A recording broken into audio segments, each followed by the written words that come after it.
Três cidades do Centro-Oeste paulista terão eleições, no mínimo, curiosas, viu, neste ano. Boracéia, Espírito Santo do Turvo e Tabatinga têm apenas um candidato cada. E para que eles sejam eleitos, basta apenas um único voto. Josué trabalha nesta farmácia da família. As anteninhas vivem ligadas no que chega no balcão. Principalmente se for ou notícia ruim ou boa, chega rapidinho. Mas a notícia que tem mexido com a cidade tranquila do Josué e de mais 16 mil moradores tem sido outra nos últimos dias. É que faz 18 anos que Tabatinga não tem uma eleição atípica. O prefeito e candidato à reeleição não terá concorrente. Quando tem muito, às vezes vai escolher mal, né? Então, se tivesse 2 ou 3 aqui, eu acharia melhor.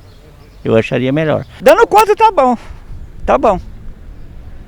Se não der conta, nós tira ele e põe o outro. Bastará um único voto para que o médico e atual prefeito Eduardo Ponquio Martinez, do DEM, seja eleito.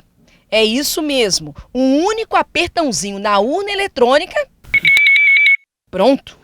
Nem precisa de campanha. Para resumir, um jogo sem disputa. Dentro da legislação eleitoral, você fica eleito com 100% dos votos válidos. O que são votos válidos? Qualquer voto que seja feito na urna.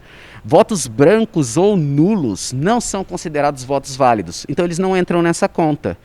Então, nesse caso, se você tiver um voto que seja, esse voto é considerado como 100% dos votos válidos e o prefeito entra. A única situação que ele não poderia entrar na normalidade é se ninguém votasse nele, nem ele mesmo. E não vão achando que essa situação inusitada existe só aqui em Tabatinga. No Brasil, são pelo menos 106 municípios que vão ter apenas um candidato nas eleições municipais deste ano. No interior de São Paulo, são 9 cidades. Entre elas, 2 com população também pequena. Boracéia, Espírito Santo do Turvo. Boracéia tem 3.872 eleitores. O único candidato que disputa a cadeira do Executivo é Valdir de Souza Melo, do PSDB. Em Espírito Santo do Turvo, 3.448 eleitores irão às urnas e terão como opção o candidato Afonso Nascimento Neto, do MDB, que é dentista na cidade. Com isso, a rotina muda, não só para quem vota, mas para quem está à frente do processo. Nós temos menos processos de registro de candidatos, menos processos de prestação de contas, esperamos que menos processos de propaganda irregular, né? Então, um pouco menos de trabalho nisso.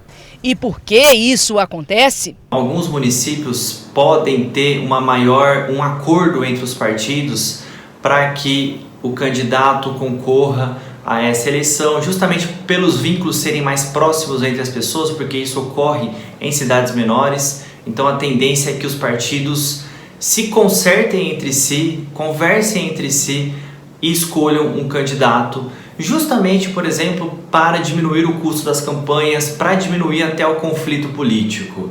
Então essa é uma tendência verificada nessas cidades, mas é necessário observar a particularidade de cada cidade. E os eleitores também precisam tomar partido.